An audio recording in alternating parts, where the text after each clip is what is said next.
welcome to Shaping the Basin. I am here today with Colonel Lambert. Thank you for being here. We're going to talk about the Wings and Eagles Air Show, which has everybody in the community very excited. Absolutely. Thank you. Yeah, thank you for having me. Yeah. We have been asking our audience questions on Facebook, and a couple did come in. So before I get started with my questions, I'm going to ask theirs. Okay. All right. And one of them is, and this was going to be one of mine too, so we'll delve into it a little bit deeper. But what goes into planning an air show, and how long ago did you guys start? A lot goes into an air show. It is a rock concert times 10 over 2 days. So about 2 years ago, we assigned somebody. So Captain O'Boyle, which I think you've been working with, goes by Kong, as our project officer. They know that there's things they can pay for with military funds and things they can't. So they had to partner with a nonprofit. So the DRK Foundation, they partnered with them to do a lot of fundraising for things that we can't pay for. They saw the kind of acts they wanted to bring in and things they couldn't pay for. So they knew they needed about $150,000 to do that. So we can bring in all the military statics and aircraft, and we can do that. We can do the security. We can do all those sorts of things. But these acts they brought in, they've got almost 5.5 hours of aerial demonstration going to be out there, and do that same show 2 days. So that is a huge difference to what you've seen from previously Century Eagles, which is what people remember. This is more focused on the community and really a giving back, saying thank you. So 2 years of planning, preparation, all coming to fruition here July 19th and 20th with a little party on the 18th. That's fantastic. For the listeners, I know I've worked with them closely, but what does DRK stand for? I'm sorry, David R. Kingsley Foundation. So David R. Kingsley is the namesake of Kingsley Field. He was a Oregonian, posthumously awarded the Medal of Honor. If you're ever out at Kingsley, look at some of the monuments out there of his aircraft or the write-ups. But that's where we take our namesake from. And that organization really was created to help airmen. But it's not just airmen. It's anybody in the community who's in a time of need. It's a way they can give back. Fantastic. And then the next question from our audience was, what is your favorite moment or memory from a past Century Eagle? Oh, I know exactly when it was. First child being born, taking a picture in an F-15 with my wife. I still have that picture in my office. It was just the first time they were in an Eagle, and just to watch them just light up. And my wife got to ride in the KC-135 and watch refueling. So relatively young family, new to the area, new to Kingsley Field, and she was new to the military. So to show her kind of really what we do behind the scenes, that was the best part, showing the kids and then the family an aircraft and then getting her in the air in the KC-135. That was pretty neat for refueling. That would be pretty cool. Where you said you were new to the area, where are you from originally? I grew up in Rapid City, South Dakota is where I grew up. We did move here with my family when I was a junior in high school, actually. So I'm a Mazama graduate, but I was not here very much, and I still had family back in South Dakota. And as soon as I graduated, I was off to college, then off to the military. So I didn't spend a whole lot of time here and returned back about 6 or 7 years later. Oh, okay.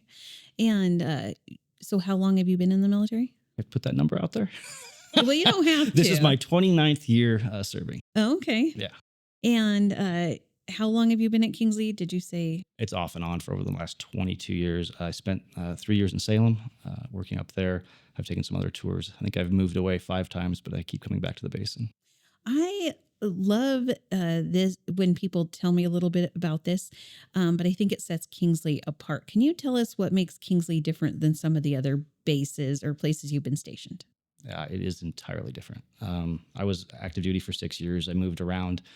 Really, I got out because I could never finish my education, and that was just something I wanted to do. So I worked towards finishing my education, was a drill status guardsman here. So that means a weekend or 1 weekend a month, 2 weeks a year is when I served as I finished my education.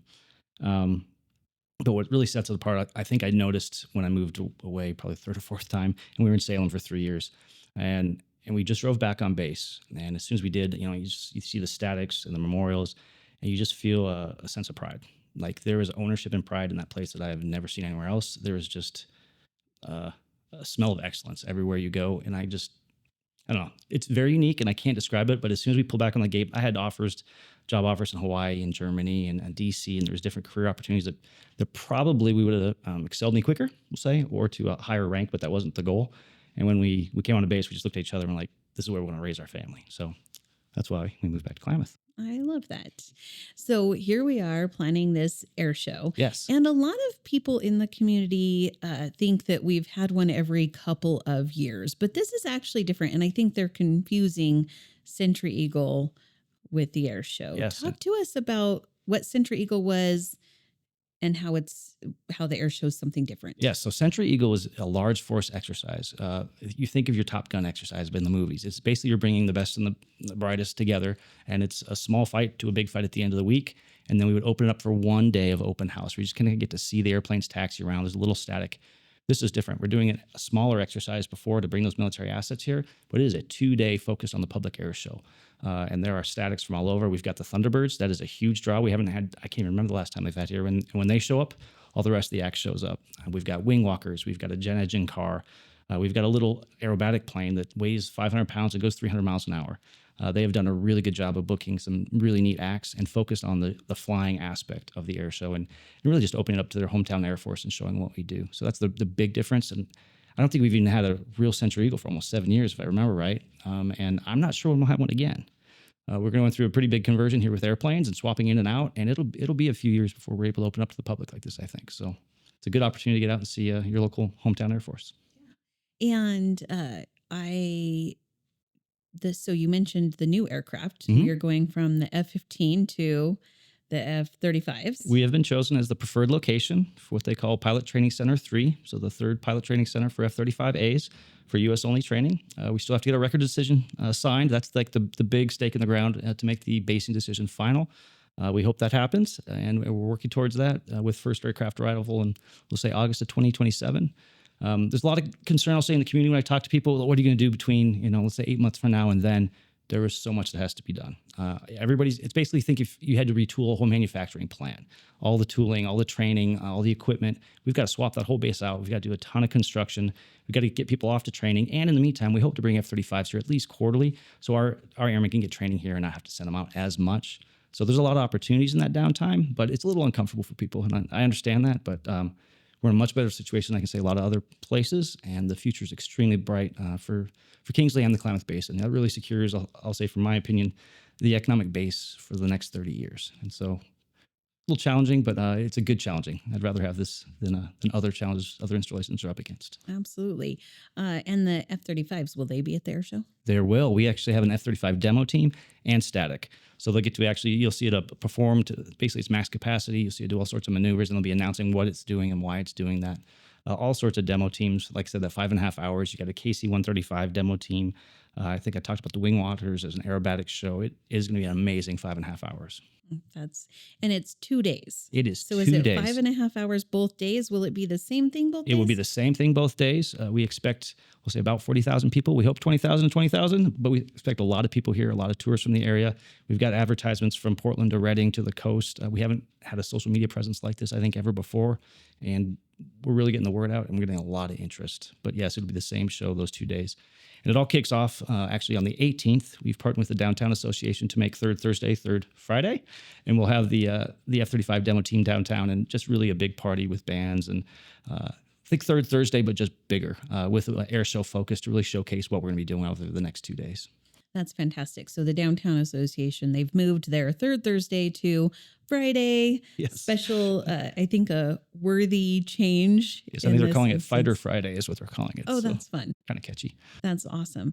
Now the Thunderbirds, you mentioned that they're coming. That's a big deal. Yes. And I hear that there's actually a connection with the Thunderbirds and Klamath Falls. There is. So one of our former pilots is number 4 of the Thunderbirds. He was an F-15 pilot and now is in the F-16s flying with them. So we do have a really good connection with the Thunderbirds. Kind of proud to have a guy that we trained here and was an instructor pilot here flying for them.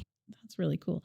We talked earlier about what it's like to put it on, and there's obviously some, for lack of a better word, some red tape. Oh, yes. Right? Lots of it. And so this air show is partially and correct me if I'm wrong, partially funded with some of Kingsley, of the military dollars. We can bring in, yes, for that exercise we're doing before, we can basically bring in all the military assets, right? And I can do that no problem. But when I bring in a civilian act, I can't pay for that. I can't pay for a porta potty. Like, I can't pay for anything that's going to support, we'll say, civilians on base.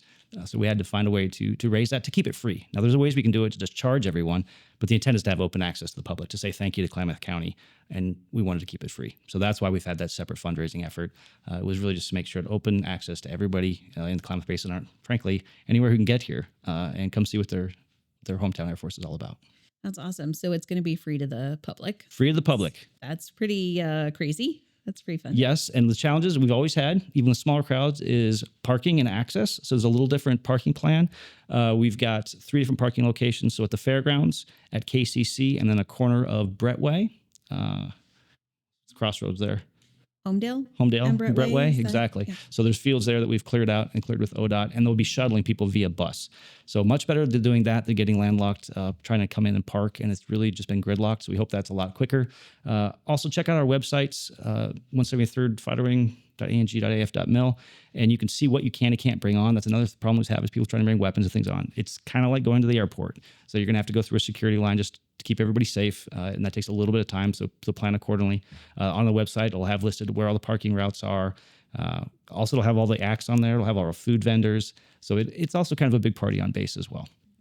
And there, you mentioned social media presence. So there's a Facebook page for it. There is.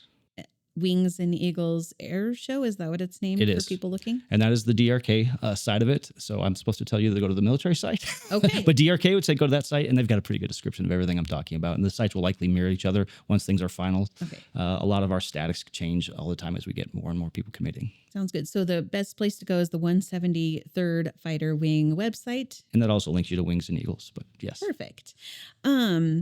So when I think about that part of it, there's the military part of it, and then there's this DRK part of it. Mm-hmm. The thing I've noticed, or that I know about different bases versus ours, is the base and the community are so connected. It's not Absolutely. like a town of its own out there. No. And so there's needed to be a lot of community support to make this happen. Absolutely. Community support, community partnership, and really driving it is the community. Said I'm all about it. Yeah, I'm all about it. Said I'm all about it.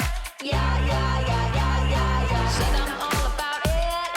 Yeah, I'm all about it.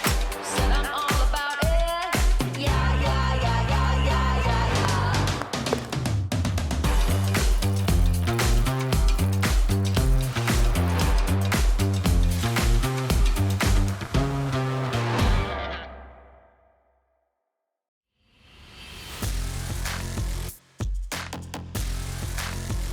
If a picture says 1,000 words, imagine the story. 24 frames a second can tell about your business. 40 Deuce Films. I want to talk to you about Colonel Lambert for All right. a few minutes. You played on stage at our gala some Yes, music, I did. and I thought you were so good, and Thank you. I thought you had been doing it a very long time. And then in a conversation, you kind of mentioned you're a new musician. Yeah, very new. I've been playing guitar since I was a kid, and I'm really just self-taught. I was into different music. I actually traveled with an orchestra to Australia, New Zealand, Hawaii, so musically inclined, but I got kind of burnt out and traded that violin for a guitar and just taught myself how to play, I think, when I was 14. And that guitar has been with every assignment I've had and playing and writing music, and really comfortable around a campfire, howling at the moon with friends. And then I started playing at some parties, and then a wine tasting, and then some open mics. And then I had a show scheduled at Me and Pia's, and in between that show, which was my big event, you asked me to play for 600 people, and I couldn't say no. I tried asking a friend of mine to play it instead, and she's like, "No, they asked you. I'll play an hour if you play an hour." So we split up the time, and it was a blast. And I've been since that, phones been kind of ringing off the hook the last few months, and I'm playing around town quite a bit. You're popular and in demand, the music. Yeah, it was supposed to be like a relaxing relief from work, right? And now I'm playing all these gigs, but it's fun as well, just a different type of fun. I think it's fun. It feels like the music scene in Klamath is getting bigger. Huge. It's Huge. It absolutely got momentum. If you haven't seen any of the stuff Klamath Music's doing, Nick DePue's doing an amazing job. I think he's grown the Klamath Music Festival by 39% in the last 3 years. The income that they've got coming in is great. I'll tell you, they mentored me. Like I didn't know what the heck I was doing, and it's such a supportive community. And I get people helping me how to sing, how to play guitar, how to market. It's just a really cool community. And when you go to these shows around town, it's the same people helping each other, and it's just super cool. It's really growing. Um, yeah, their goal is to make this the Northwest Music Hub, and I kind of scoffed at that first. They're doing it, and it's really really cool to see. Nick is going to be my guest in a All couple of right. months. All People will right. be able to listen to him on this podcast Good. because I just love that there's more music. Is there going to be any music related to the air show? Is there going to be music? There is music at the Downtown Association the third Friday. I don't know who they've booked typically. We've had a Saturday Battle of the Bands where every unit had to bring a band. I've heard there's music. I don't know what they're finalized on yet, but there usually is one kind of party on Saturday night, and I don't know what they've done with that yet. Okay. Now you went to college. I did. What did you go to college for? 4 Mhm. political science. Okay. And then you've served all of these years. What would you tell young people that are thinking about military? Are you allowed to answer that? Okay. Tell me what you'd say to a young person thinking about military as a career. So I'll first start and just kind of say where I was with military when I was graduating high school. So from the time I was knee high, my grandfather was taking me to the Air Force Academy. He was a retired '06 colonel, Korean vet, surgeon, just a phenomenal individual. But he wanted me to go to the academy and be commissioned and then do that. And there was no way that Michael Lambert was going to the military. I was going to do something different. You know, fast forward a couple years, and I really just didn't know what I wanted to do in college. Had no idea. And I was spending all sorts of money and not really sure why, nor where I wanted to go. And I wanted to travel and experience life. So I joined up, and it was the best decision I have ever made. I traveled the world. I've been around the world 2, 3, 4 times. I've been involved in humanitarian missions throughout Africa, Australia, Eastern Europe, during Bosnia and Kosovo. I mean, I've got to see some amazing things. And then I decided I wanted to finish my education, like I said. And then the neat thing, I got to serve in the National Guard, and I could choose where I wanted to live, how much I wanted to serve, and depending on my life circumstances, that has changed. So I got to finish my degree. September 11th happened, and that changed a lot how I wanted to serve. And so that's when I was commissioned. Basically, I finished my degree and was commissioned at that time. And we were doing all sorts of things September 11th. So I've got to do a lot of really neat things. What would I say to a youngster? The opportunities now are twice as good as when I joined. The educational benefits, free in-state tuition, plus GI Bill that you can pass your dependents or your spouse. There's bonuses. It's an amazing opportunity. But more than anything, you can pick and choose just about any career you see downtown. We've got it out there. We've got doctors, we've got lawyers, we've got dentists, we've got lots of mechanics, we've got pilots. It's not just the flying operations. Anyway, and the skills you gain out there can be absolutely applied just about anywhere downtown. While you're doing it, you're getting college credits, you're earning towards a community college or the Air Force degree. And to me, you're just getting a huge step up in life. It is an amazing opportunity. I keep talking to my girls about it. I can't convince them. Maybe when my GI Bill stops and they have to pay their college themselves, they'll think about it a little bit. But there's amazing opportunities, and it's just what you make of it. Mm-hmm. It sounds like you've been all kinds of places and you've done all kinds of work, but is there a moment or something you've done that you're particularly proud of? So I was pretty much ready to get out of the military when I was finished with my last tour in Germany. And we were deployed down to South Africa, but basically the whole country of Mozambique was underwater. And that was a humanitarian mission where every day we were flying in relief, whether it's setting up hospitals, clothing. And after a month of nonstop work, but service where you're making a difference, I don't think I would have felt fulfilled getting totally out of the military. And yeah, I could have gone to college and had a great time. But that commitment to service, being some part of something greater than yourself, I think is what drew me to keep the uniform on and continue to serve. Is there what's something surprising people might not know about serving in the Air Force or the Air National Guard? I think people don't realize that they can serve in their hometown. I think people think that you're going to have to ship off, and there's always a likely or a possibility that you have to go somewhere and respond to either a state or national disaster. The fact of the matter is you can serve in your hometown right here, and you can choose your career field. You can choose your education. and it really can partner with your goals. When I sit down and talk to people, I first ask them not what do you do at the base, but where do you want to be in 5 years? What are your goals, and how can I help you get there? And then we start talking about through financials or education, and then I can typically go, well, here was a path if I were you that I would take, working at Kingsley that can get you there with this result. And rather than recruiting, just show them that you can choose your path. I think people don't realize that. Mhm. All right. Well, back to the air show for just a Air show, minute. yes. Thank you for doing that. But I had a question about the air show. Okay. What are you most excited about at the air show? Is there an act that you're super excited to see? It's got to be the Thunderbirds. But second to that, I want to see the F-35, and I want the community excited about the F-35. I want my airmen to look at it, to no kidding get on it and touch it and see what that new airplane's like, to see how their new career fits with that, and really get excited about the future of Kingsley. So the Thunderbirds is the lead show, so we have to want that. But that F-35 is a very, very capable platform, and it's the future of this installation. So that's what I really am looking forward to. So I am one of those people that can never really tell what it is Okay. flying. I mean, obviously, unless it's like the big one, I can Yeah. tell the difference between that and a jet. But what makes the F-35 different than the F-15? So visually, I would say this is what I'll tell you. It has got split tails or at a vertical angle and a very boxy body, where you'll see an F-15 with straight up verticals and a very elongated, and you'll see an F-16, which is like the Thunderbirds with a single tail. So usually looking at the tails, you can get pretty close to what aircraft it is. Okay. And obviously, it's a next generation, so it has like all the bells and whistles All the that bells and an whistles. F-15 doesn't have. Correct. Well, thank you. Is there anything else you'd like to share with us about the air show? No, come on out, enjoy it. This is what we do to give back to the community. It's going to be an amazing show. Again, it starts July 18th downtown with Fighter Friday. Continues on Saturday. Doors open at 9. Air show starts at 10. It'll be going till 3:30. It's going to be an amazing event. We hope to see everybody out there. Okay. I have 3 fun questions All for right. Micah. Oh, for Micah. She's Yeah. going to just take off for- the yeah. uniform change real quick. You can answer it in either Okay. capacity. But if I handed you $250,000 to make a difference in our community, what would you do with it? Oh, geez.